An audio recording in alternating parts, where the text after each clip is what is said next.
एक खातून बताती हैं कि मेरे और मेरे शौहर के 4 बच्चे होने के बाद हमें मियाँ बीवी के रिश्ते से हटाकर बहन के महरम रिश्ते में बांध दिया गया।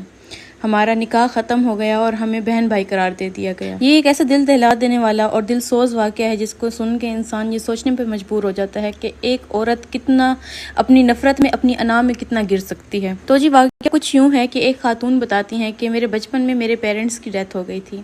कोई और संभालने वाला नहीं था तो मेरी खाला ने मुझे बेटियों की तरह पाला। चूँकि बचपन से मैं खाला के पास रहती थी तो मुझे कई बार ये बताया गया कि मैं अपनी खाला की बहू बनूंगी। अब जैसे कि बचपन से ये बात मैं सुनती आ रही थी तो मैं दिल ही दिल में अपने कज़न को पसंद भी करती थी।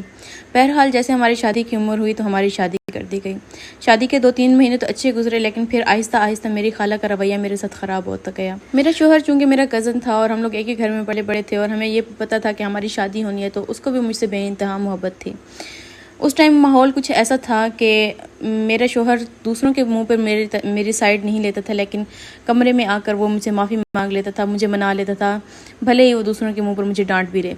अब जैसे कि शोहर का रवैया मेरे साथ बहुत अच्छा था तो मैं उनकी तरफ से बहुत मुतमईन थी।